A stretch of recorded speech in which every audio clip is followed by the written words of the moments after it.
Here I am, exploring the past of the Philippines on an expedition to study the historical places in Manila. I am Renzo Nicolas Miguerza of IA 12118, and this is the heart of Manila's historical places.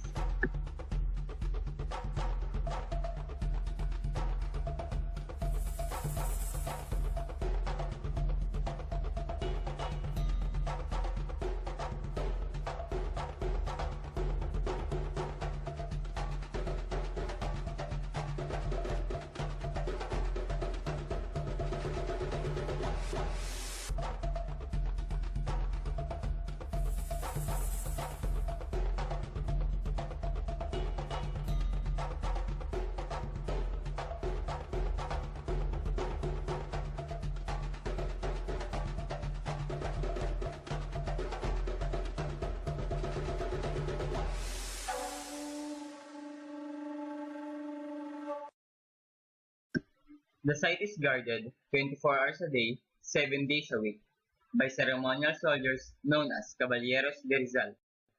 The name Luneta is synonymous to the word lunet. The park was said to have the shape of a half moon in Spanish times, and situated next to a Spanish fort serving as a buffer during rebellions by the locals. The bronze and granite monument has long been considered among the most sculptural landmarks in the country. It is almost protocol for visiting dignitaries to lay a wreath at the monument.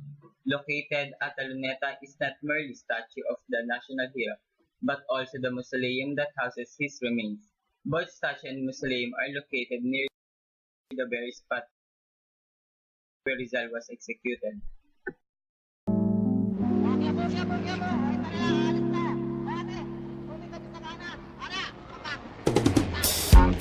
Manila, I keep coming back to Manila. Simply ain't no place like Manila. Manila, I'm coming home. I walk the streets of San Francisco. I tried to ride in Disneyland.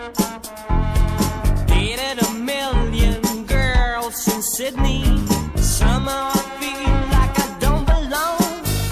Hinahanap kita Manila. Ang ingay mong kay sarap sa tenga. Mga jeepney mong nagliliparan. Mga babae mong nagagandahan. Take me back in your arms, Manila, and promise me you'll never let go. Promise me you'll never let go. Manila, Manila, I keep coming back to Manila. Simply ain't no place like Manila. Manila, I'm coming home.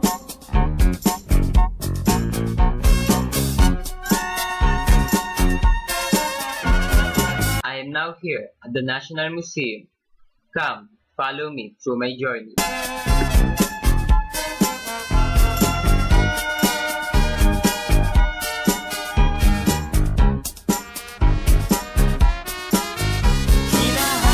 The gold seal is believed to be owned by Antonio de Morga. These artifacts tell the story about the ill-fated San Diego.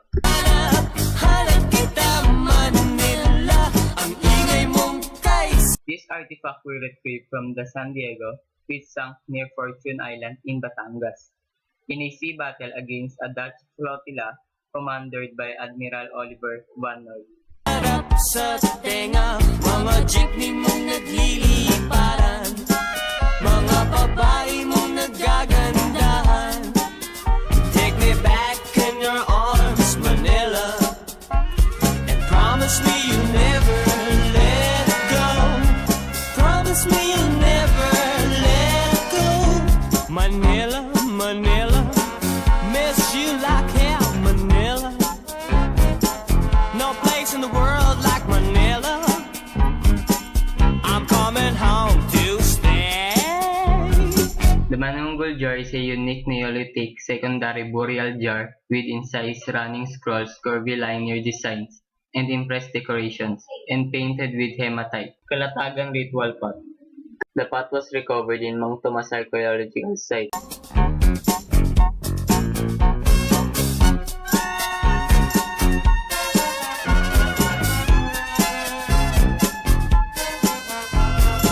The Marble Hall, beyond the south entrance, with its stained glass and coffered ceiling and the grand staircases, with its exquisite grillwork are some of the stunning architectural details to behold.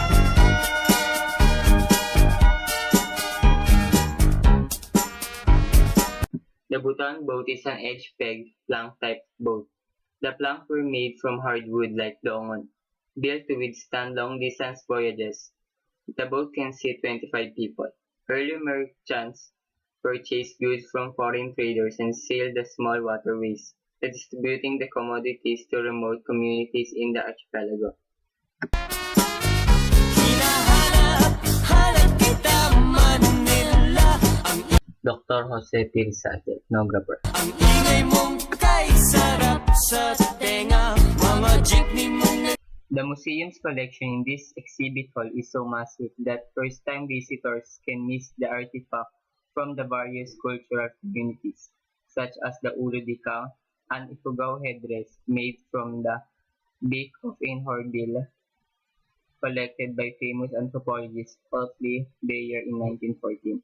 Also easy to miss are the bakuta, a waterproof mandaya basket from Davao Oriental, a mandayam winged dagger, and the satwaran of the Manaus. I'm coming home to stay.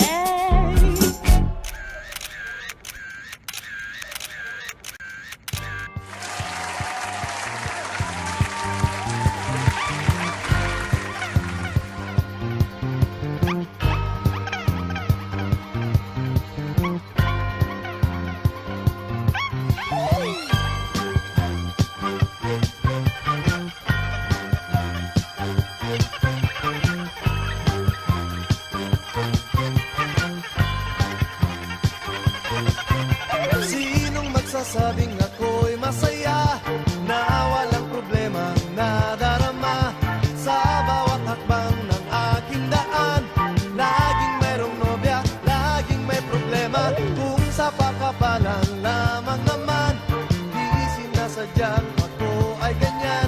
Kahit dalas masubo sa alangan, masaya nga ngunit laging nasasabit, macho!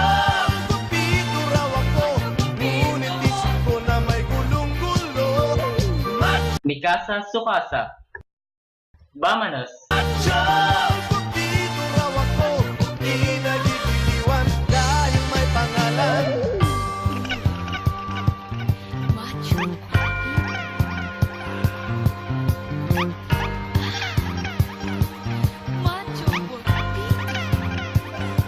Also known as the Ciudad Morada, means walled city, because of its famous feature.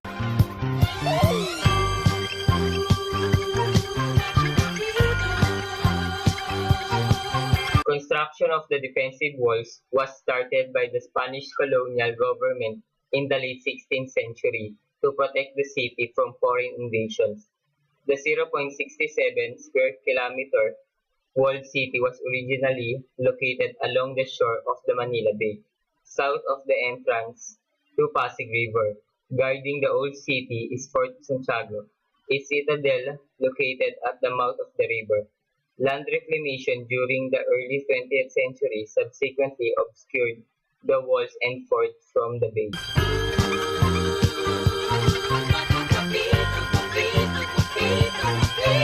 Sinong magsasabing ako'y masaya na walang problema nadarama sa bawat hakbang ng aking daan? Laging mayroong nobya, laging may problema. Macho! Guwapito raw ako, ngunit isip ko na may gulong-gulo. Macho! Guwapito raw ako, di nagigiliwan dahil may pangalan.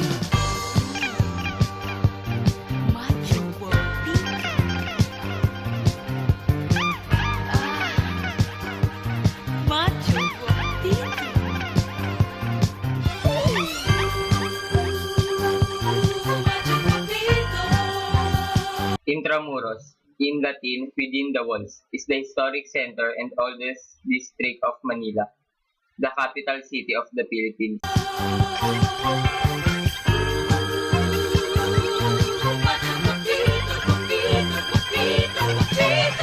Macho! Guwapito raw ako, ngunit isip ko na may gulong-gulo. Macho! Guwapito raw ako, di nagigiliwan dahil may pangalan. Macho! Guwapito raw ako, ngunit isip ko na may gulong-gulo. Macho! It was intact until the last day of World War II, as bombing destroyed most of it during the Battle of Manila in February 1945, when the American forces returned to the Philippines. Fort Santiago, or Fuerza de Santiago in Intramuros, is one of the most eventful historical places in the Philippines. Raw ako, di nagigiliwan dahil may pangalan. Macho!